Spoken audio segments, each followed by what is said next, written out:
नमस्कार दोस्तों, कैसे हो आप। भारत अकेडमी यूट्यूब चैनल में आपका स्वागत है और हम पढ़ रहे हैं इंडियन इकोनॉमिक्स। इसका एक लेक्चर हम पढ़ चुके हैं। आज हम पढ़ेंगे राष्ट्रीय आय। यहाँ से काफ़ी सारे क्वेश्चन पूछे जाते हैं। नेशनल इनकम से राष्ट्रीय आय क्या है, प्रति व्यक्ति क्या है, जीडीपी क्या है, एनडीपी क्या है, एनजीपी क्या है, एनएनपी क्या है, यानी सारी चीज़ों को हम वन बाय वन समझेंगे। जो जो क्वेश्चन पूछे जाते हैं उस बारे में डिस्कस करेंगे। ठीक है, एक एक चीज़ आपको समझ आएगी।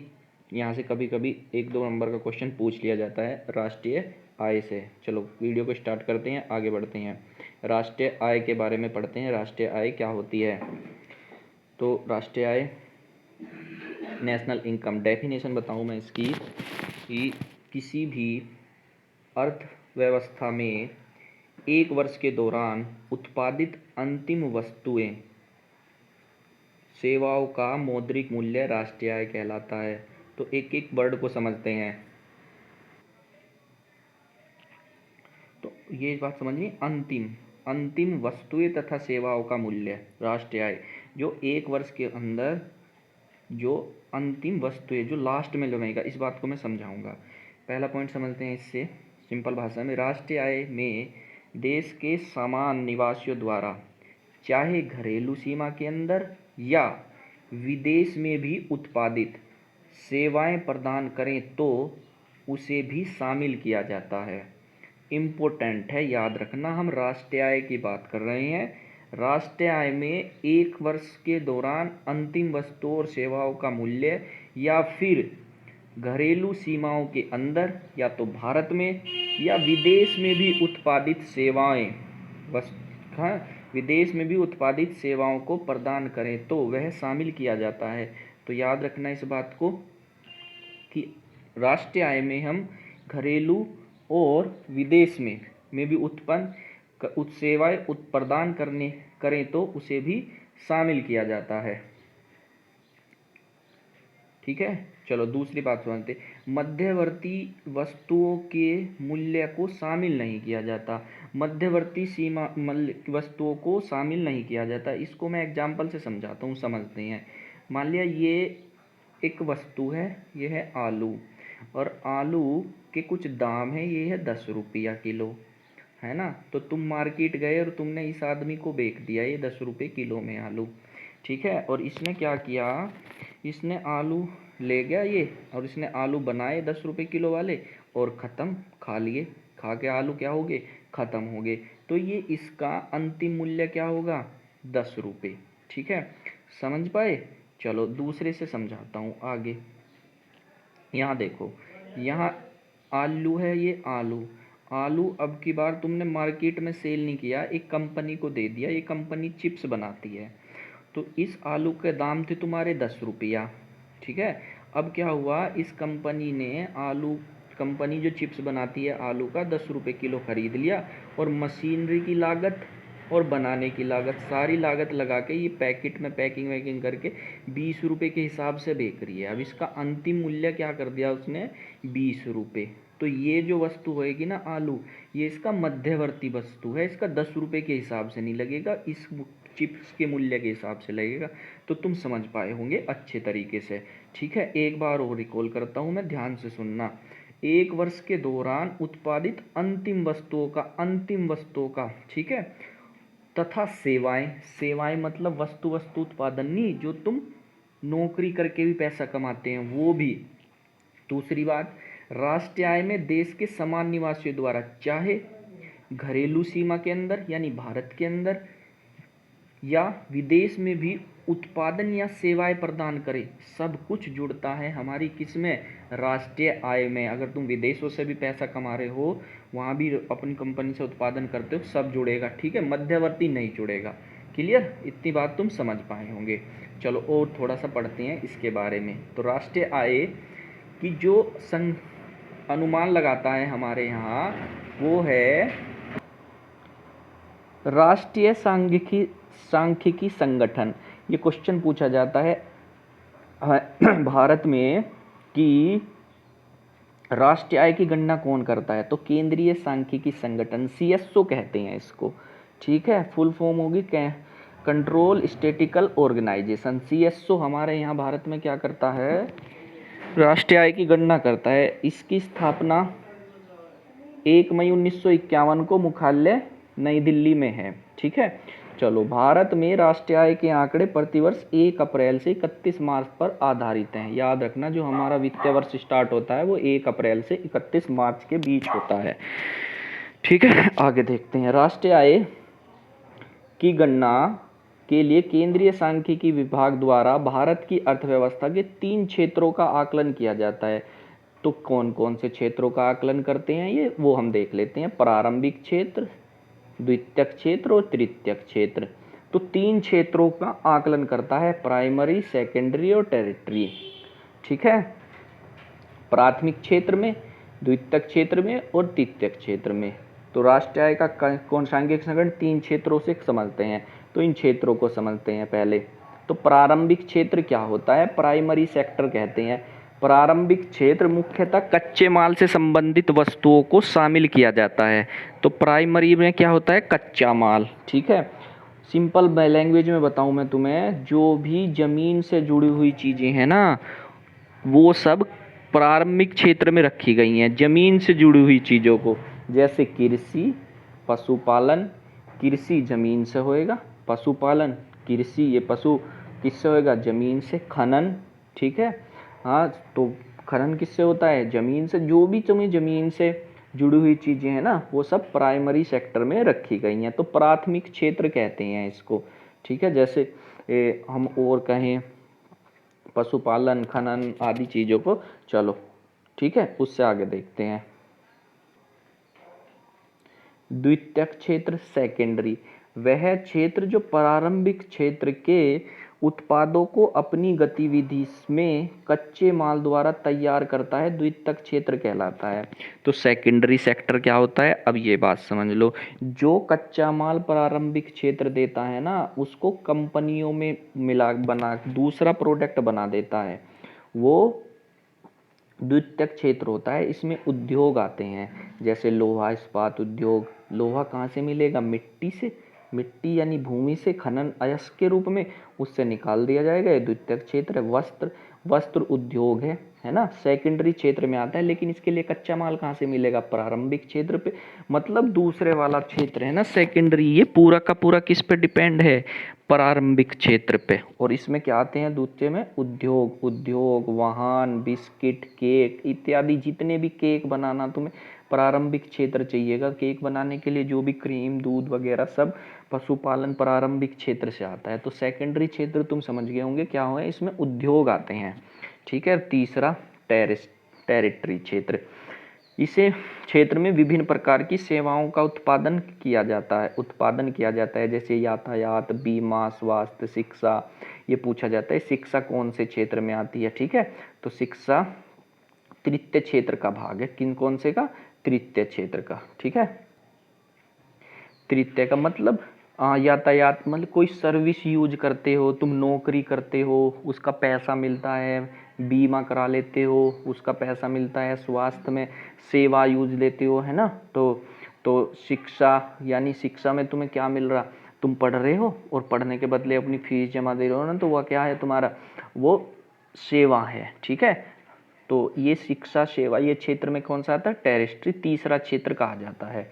ठीक है, तो तीनों क्षेत्र तुम समझ पाए होंगे। पहला जो कृषि से रिलेटेड है, दूसरा जो उद्योगों से रिलेटेड है, और दूसरा प्रारंभिक पर डिपेंड है, और तीसरा सेवा क्षेत्र से है। जैसे यातायात का तुमने कुछ काम वाम थोड़ी ना किया, तुमने यहाँ से बस ली और कहीं दूसरी जगह चले गए, और उसका क्या कर लिया तुमने, बस का यूज किया। बस थोड़ी ना तुम्हारी होगी, तुमने उसका किराया दिया, तो उससे जो सेवा ली ना, उसका किराया चला जाता है, उसको कहते हैं तृतीय क्षेत्र, सेवा क्षेत्र। ठीक है, देखो ये आलू प्रारंभिक क्षेत्र का है, आलू से तुमने चिप्स बना दिया, तो ये कंपनी होगी। ये दूसरा, ये किस पर डिपेंड है, पहले वाले पे ही। अगर कृषि से आलू ना आए तो ये दूसरा उद्योग धंधा, कच्चा माल ना मिले तो चलेगा कैसा। ठीक है, तीसरा चिप्स, अगर तुम्हें ये प्रोडक्शन करना है इसका, दूसरी जगह माल भेजना है, तो फिर यातायात चाहिएगा। तो तीनों एक दूसरे से मिले हुए हैं। तो यहाँ से चार्ट से समझते हैं, ये इंपॉर्टेंट है, ये पूछा जाता है। तो भैया हमारी जीडीपी में सबसे, ये पूछा जाता है कौन से क्षेत्र का सबसे बड़ा भाग है। तो सबसे ज़्यादा राष्ट्रीय आय में कौन सा भाग करता है, 19%। 19% कौन से का है? प्रारंभिक भाग का, पहले का 19%, द्वितीय भाग से में 26%, और सबसे ज़्यादा हमारा तृतीय क्षेत्र सेवा क्षेत्र 55% में है। हमसे परसेंटेज नहीं पूछी जाती, ऐसा है आंकड़े पूछेगा पेपर में एग्जामिनर कि बताओ राष्ट्रीय आय में कौन से क्षेत्र का सबसे ज्यादा भाग है, तो तृतीय क्षेत्र का। ठीक है, तृतीय क्षेत्र का 55%, और ये अभी बढ़ा है, पहले तो ज्यादा योगदान किसका हुआ? तृतीय क्षेत्र का। ठीक है, इतनी बातें तुम समझ पाए होंगे राष्ट्रीय आय से। तो राष्ट्रीय आय की गणना के बारे में कुछ और बता देता हूं मैं, यहां से भी पूछे जाते हैं। राष्ट्रीय आय की गणना में बता दें मैंने CSO से 3 क्षेत्रों में। ठीक है, राष्ट्रीय आय की गणना हमारे देश में हो या बाहर हो, कोई भी कैसा भी हो, उत्पाद हो सेवा हो, सब जुड़ेगी। तो राष्ट्रीय आय की गणना 2 कीमतों पे की जाती है, एक तो चालू कीमत पर और दूसरा स्थिर कीमत पर, फिक्स्ड प्राइस पर और चालू कीमत पर, करंट प्राइस पर। करंट प्राइस को समझा देता हूँ। करंट प्राइस, मान लिया कोई प्राइस है, आज उसके 10 रुपये किलो है कोई वस्तु के दाम, ठीक है, 10 रुपये किलो पे चालू कीमत है, उसका चालू चलेगा। लेकिन स्थिर कीमत पर, फिक्स प्राइस पर, मान लिया किसी वस्तु की कीमत है, रोज थोड़ी थोड़ी बदलती रहती है, ठीक है, तो बदलती रहती है, तो फिर उसको फिक्स प्राइस नहीं है ना, तो क्या करें, उसको अस्थिरता के लिए कोई एक वर्ष को आधार वर्ष मान लेते हैं। ठीक है, कि जिस आधार वर्ष में जिसकी कीमत इतनी थी ना, अब उसके लगभग इतनी ही मान के चलेंगे हम उसकी कीमत। तो अब हमने आधार वर्ष जो माना हुआ है ना 2017-18 को माना हुआ है। किसी वस्तु की जो कीमत 2017-18 में होगी ना, वही लेके चलेंगे हम राष्ट्रीय आय की गणना के लिए। लगभग 4-5 साल में हर एक वस्तु की कीमत बदल दी जाए। पहले हमारा जो आधार वर्ष था 2011-12 था, अब 17-18 है। समझ पाए इतना? चलो, ये तुम समझ गए होंगे। तो चालू कीमतें, स्थिर कीमतें। तो प्रति व्यक्ति आय की निकालने की फॉर्मूला है, ये याद रख लो कि जो राष्ट्रीय आय है ना कुल, उसे कुल जनसंख्या से भाग लगा दो, तो हमें प्रति व्यक्ति आय निकल जा, पर कैपिटा इनकम, कैपिटल नहीं कर, पर कैपिटा इनकम। प्रति व्यक्ति आय कैसे निकलेगी? जो हमारी तुम्हारे देश की आय है सारी जोड़ के और कुल जनसंख्या से भाग लगा दो, प्रति व्यक्ति आय आएगी। ये तो तुम ऐसे अपने घर की भी निकाल सको। ठीक है, जैसे तुम्हारे घर में मान लिया 5 सदस्य हैं और तुम्हारी इनकम है 1 लाख रुपए 1 साल की। ठीक है, तो 5 से भाग लगा दो। ठीक है, तो वो तुम्हारी प्रति व्यक्ति आय आ जाएगी। ठीक है, चलो, तो एक और आंकड़ा देख लो। भारत में प्रति व्यक्ति किस राज्य की सर्वाधिक प्रति व्यक्ति आय है? गोवा की, 4,30,081 रुपये। याद रखना, सबसे ज़्यादा किसकी है? गोवा की। और सबसे कम किसकी है? बिहार की, 40,982 रुपये। ठीक है, अगर राजधानी में पूछे सबसे ज़्यादा किसकी है, तो फिर दिल्ली की लगेगी। ठीक है, और वैसे राज्य में सबसे ज़्यादा किसकी है? गोवा की। चलो, समझ पाए होंगे तुम। आगे बढ़ते हैं। यहाँ से भी कभी कभी क्वेश्चन पूछ लिया जाता है। दादा भाई नौरोजी ने 1867-68 में भारत की प्रति व्यक्ति आय बताई थी। सबसे पहले क्वेश्चन ऐसा आता है, सबसे पहले भारत की प्रति व्यक्ति आय की गणना किसने की थी? दादा भाई नौरोजी ने। ओल्ड मैन कहा जाता है इनको, भारत का ओल्ड मैन। इन्होंने बताया था कि भारत की प्रति व्यक्ति आय 67-68 में 20 रुपये थी। ठीक है, कितनी थी? 20 रुपये। आगे लॉर्ड कर्जन ने 1901 में प्रति व्यक्ति आय बताई थी 30 रुपया। ठीक है, कितनी बताई? 30 रुपये। लॉर्ड कर्जन तो जानो, बंगाल विभाजन इसी के काल में हुआ था, 1905 में लॉर्ड कर्जन ने बंगाल विभाजन कर दिया था। चलो, वो हिस्ट्री की बातें पढ़ेंगे। 30 रुपये बताई थी। उसके बाद VKRV राव ने 1931-32 में पहली बार वैज्ञानिक रूप के तरीके से भारत की प्रति व्यक्ति का आकलन किया था और 62 रुपये प्रति व्यक्ति आय बताई। तो पहली या लास्ट की पूछी जाए वैज्ञानिक रूप से किसने की थी, तो VKR राव ने वैज्ञानिक रूप से बताई थी, और पहले दादा भाई नौरोजी ने 20 बताई थी। तो ये याद रखना। ठीक है, चलो, ये तो तुम्हारा था राष्ट्रीय आय। अब थोड़ी सी बात कर लेते हैं सकल घरेलू उत्पाद, GDP की बात करते हैं। GDP से भी क्वेश्चन आते हैं। ठीक है, तो GDP क्या होती है? तो एक वर्ष में देश की घरेलू सीमा के अंदर, डेफिनेशन पे ध्यान दो, एक वर्ष में घरेलू सीमा के अंदर, एक और होता है सकल घरेलू उत्पाद, यानी घर के अंदर का, यानी देश के अंदर का सकल, है ना। तो सकल घरेलू उत्पाद सीमा घरेलू सीमा के अंदर देश के निवासियों द्वारा या विदेशियों द्वारा किए जाने वाले उत्पाद या प्रदान किए जाने वाली सेवाओं का अंतिम मौद्रिक मूल्य जीडीपी कहलाता है। तो अब बात है सकल घरेलू, घर की बात है तो अपने देश के अंदर, याद रखना विदेश में नहीं है, जीडीपी निकाल रहे हैं हम, जीडीपी है ना। तो सकल घरेलू उत्पाद में, ठीक है। घरेलू सीमा के अंदर दो ही चीज़ें समझनी है देश में। चलो वैसे मैं एग्जाम्पल से समझाऊंगा।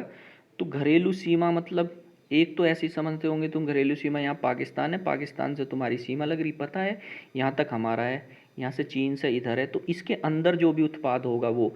लेकिन अगर हमारी पानी के अंदर है, पानी के अंदर को समझते हैं, तो पानी के अंदर भी हमारी कुछ सीमा होती है, ठीक है, ठीक है। तो पानी के अंदर की समझते हैं, वो होती है 12 नॉटिकल मील्स तक। यहाँ भी अगर जो हमारी कमाई होगी ना वो हमारे देश की लगेगी, सकल जीडीपी में इंक्लूड होती है, ठीक है। 12 नॉटिकल मील यानी 22 किलोमीटर, पानी के 22 किलोमीटर तक यहाँ तक हमारी होती है। अगर यहाँ से तुमने मछली पकड़ ली, तेल निकाल लिया, ठीक है, समुद्र से तेल निकाला जाता है, या फिर और उद्योग धंधे, दोहन का काम किया जाता है, तो यहाँ पर जो भी धंधे होंगे वो सब हमारी सकल घरेलू उत्पाद में लगेंगे। कितना? 22 किलोमीटर तक, है ना। 12 नॉटिकल मील, 1 नॉटिकल मील बराबर 1852 मीटर होता है।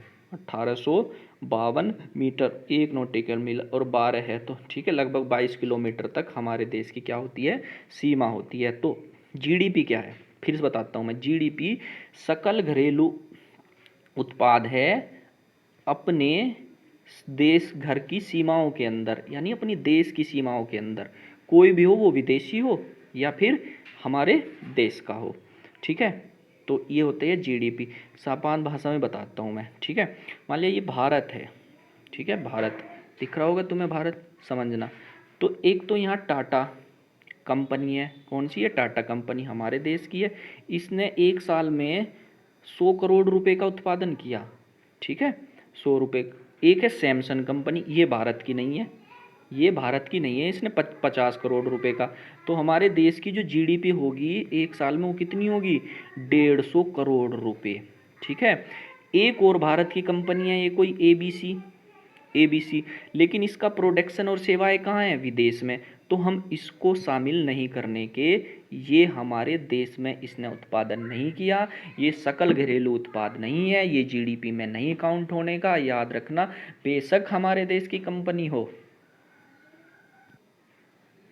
तो समझ पाए तुम, काफ़ी अच्छे से मैंने समझाया भैया कि ये जो जीडीपी में होएगा ना, जो हमारे देश की कंपनी भी विदेशों में काम कर रही, हम उन्हें काउंट नहीं करते, हमारे देश की सीमाओं के अंदर काम होना चाहिए। लेकिन अब इससे पहला टॉपिक क्या पढ़ाया था मैंने तुम्हें, राष्ट्रीय आय।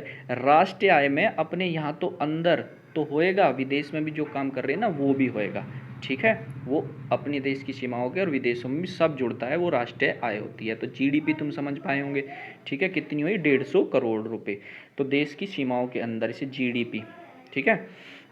जीडी के बाद देखते हैं एनडीपी, ठीक है, एनडीपी नेट डोमेस्टिक प्रोडक्ट, ठीक है, नेट डोमेस्टिक प्रोडक्ट, शुद्ध घरेलू उत्पाद। अब हम शुद्ध देखेंगे, शुद्ध, तो एनडीपी होता है शुद्ध, तो नेट होगा, ठीक है। तो इसमें क्या होगा, इसके लिए फॉर्मूला है जीडीपी में से डेप्रिसिएशन मूल्य ह्रास को घटा देना तुम्हें। एनडीपी अगर निकालनी है ना, शुद्ध घरेलू उत्पाद, वो था सकल घरेलू उत्पाद, शुद्ध निकालना है, नेट।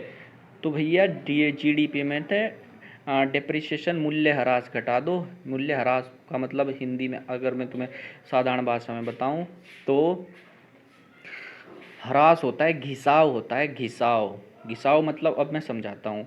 मान लिया तुम्हारे पास एक मशीन लाए तुम 1 लाख रुपए की, कितने की लाए, 1 लाख रुपए की, और वो 4 साल बाद तुम्हारी 60,000 रुपये की रहेगी, कितने की रहेगी, 60,000 रुपये की। और जो 40,000 रुपये का 4 साल में 40,000 रुपये का नुकसान रहेगा ना, 60,000 की बिक्री, अब ये क्या है, मूल्य ह्रास है ना, ये क्या होगा, मूल्य ह्रास। तो एनडीपी शुद्ध सकल घरेलू उत्पाद वास्तव में क्या है कि उसमें से डिप्रेशन घटा दो, वो तुम्हारी असली क्या है, शुद्ध घरेलू उत्पाद होता है। और जीडीपी क्या थी? जीडीपी में जो भी सकल घरेलू उत्पाद होगा वो सब काउंट होगा, बशर्त क्या थी? अपने अपने देश की सीमाओं के अंदर। ठीक है, तो समझ पाए होंगे यहाँ तक तुम। आगे बढ़ते हैं, देखो जीएनपी। अब एनडीपी के बाद देखते हैं जीएनपी, ग्रोस नेशनल प्रोडक्ट्स, सकल राष्ट्रीय उत्पाद। ग्रोस का मतलब होता है टोटल, कुल, सकल। इकोनॉमी की भाषा में सकल को कुल कहते हैं, ग्रोस माने कुल। तो ग्रोस नेशनल प्रोडक्ट, सकल राष्ट्रीय उत्पाद कितना होता है ये समझते हैं। ठीक है, इसको क्या कहते हैं? तो जीडीपी समझ पाए, एनडीपी समझ पाए तुम। यानी जीडीपी में से डिप्रेशन घटा दो तो क्या होती है? एनडीपी आती है। एक होता है जीएनपी। तो ग्रोस नेशनल प्रोडक्ट क्या होता है? सकल राष्ट्रीय उत्पाद।